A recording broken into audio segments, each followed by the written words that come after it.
Hey Denchbags, what's going on? It's Landon Remixes here, and welcome to my review of the second studio EP by Sakuraburst. This one is called ANTICRYSTAL. If you guys don't remember, I previously reviewed Sakuraburst's debut album Deconstructing Nature, as well as his first ever EP, Blood Orange, last year, and I gave generally positive reviews to both of those because, in general, Sakuraburst's sound is something that no one else has. He's an extremely experimental electronic music producer. To my knowledge, he makes all his own samples and everything, and they sound really freaking good. He's been all over the place, he's extremely creative. He's quickly become one of my favorite artists in the past year. Now, I just got in my email not too long ago that he dropped this EP, and when I dug into it a little deeper, I found out that it was outtakes from his upcoming album, which for one, had me a little worried that this EP wasn't going to be very good, and for two, had me hyped that a second Sakuraburst album was coming out. Other than the fact that I'm extremely hyped to hear his sophomore record,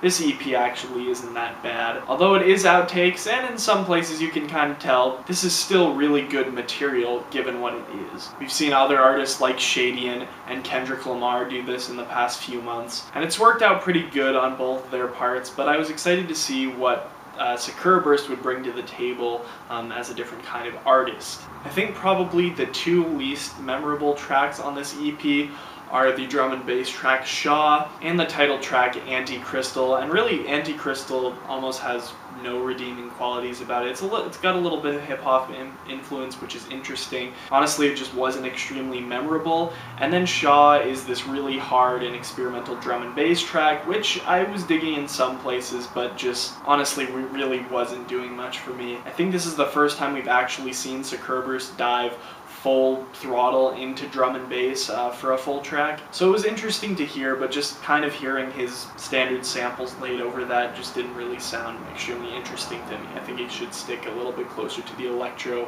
hard bass, hip-hop kind of stuff that sounds really good, especially on tracks like Descent and the track Storm the Gates, which is a collaboration with Koinu, also known as Varian. I'm really glad to see Varian kind of getting into this scene. While his Varian alias is very centered toward a little bit more orchestral and chill music along with a little bit of rock infusion, his Koinu alias for now has been a lot of just him experimenting around with different trap sounds and more experimental styles that he can't really experiment well with as Variant. And we've seen in the past he was working on a collaboration with Shadian, and I was really excited to hear that one, but that one got scrapped. And then when I finally saw that this collaboration was happening, I was really excited as well.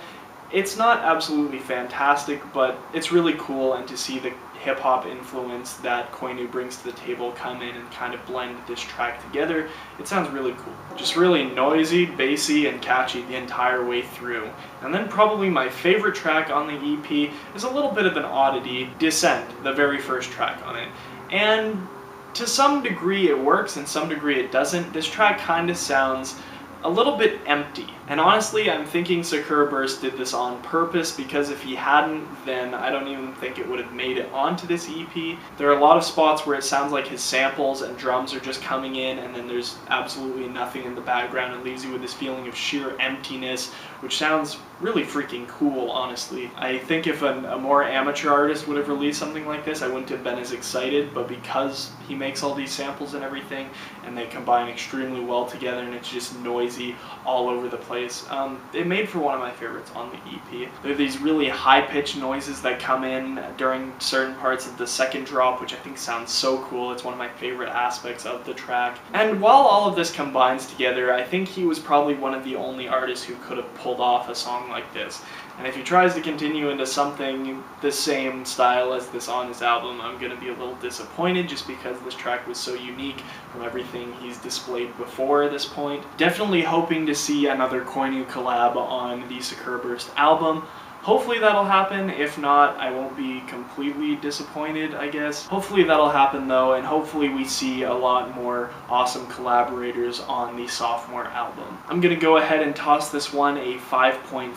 I'm going to have the link in the description so you can go check this out on Bandcamp. I've already bought the EP, so I don't really have to worry about that anymore. But I hope you guys listen to it too. I hope you enjoy it, and if you've already heard it and listened to it, make sure to let me know what you think in the comments section below. Anyway, my name is Landon Remixes, and I'll see you guys later. Peace.